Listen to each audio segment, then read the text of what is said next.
cái số bị tê họ cái khăn tê đinh ít tì vào người bên bắt hin tổ gun này pa nom poi aji chu ama in Jeremiah bung som ni lo ko chang som la khat kichi te in for I know the plan I have for you, plans to prosper you, not to harm you, to give you a future and a hope tia hi kichi ta pathenin tu chung thil so ai ho piu ai le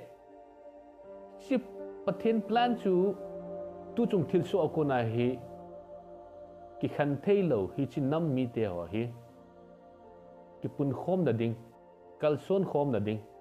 tui banga long de la ilon khom da diu to gon anei hi tunin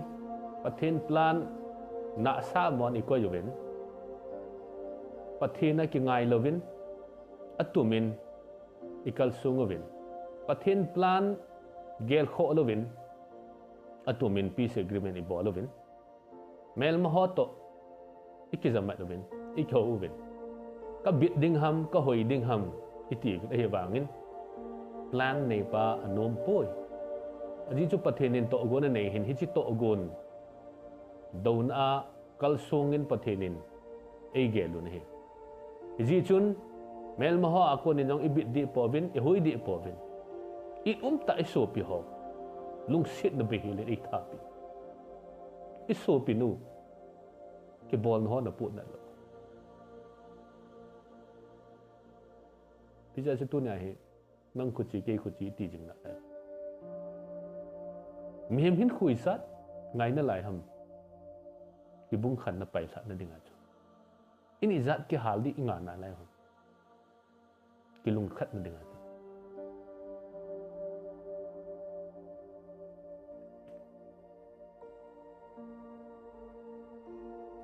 ipiji achu melman nang khuchi ke khuchi ti ei khan lo ba tha chimi dinga I gonga nangin achi sa hin kho ho chu na pho jinga ipiji achu 97 lai thil su chu tu na sei jing na lai chu dam na ding ham chu khan to na ding ham min ei bol na pu na lo ipiji achu chelai khanga agreement chu tu na he thu pi ta again Ajiju, any society that still live in the past cannot progress. Có em khăn tàu đinh đầy lắm. Khăn tàu thì mà cha lộ thì mi giá nó thì mi gìn nó thì tì vai lệ. Mà sang thiên số họ tua phổ phạt. Nang ka bảy thầy bôi. Nang những cái này bảy thầy bôi. Tôi nên là thì nị lệ. Có em mà bồn à. Cái sang à bồn à đi tăng đằng. Cái thi ni le nang sanga apun adi dang umde Ten commandment bon chu pathin ama ta na pi Israel mi te dinga hi bon chu tu khanga he lung sit men ta san wanga hu hinga aki khel thia hi le hi chi agreement chu pi ja chu tu nai pho jing ke ba ki bung khan nei nei jing ke khon khang to te ma cha lu te ilung tu mu thong te iti wa hi le achi sa hin kho ho isu me lo ngai iki ngai da mo ngai aji chu pathen ho te hi bi pha sa hoin kai te hi bin bible sim te hi bi na so pi su khil na ngai dam lo wa hi le wa na pathen nang su khil ti ngai dam de he nge so pi ong ke nai cái thật tôi thấy hi among Christian khat pathen cha khat quality chu mi ngai nam chu tu nen achi sa hin kho ho che ki ngai dam tin kal sum kho mut pathen plan do hin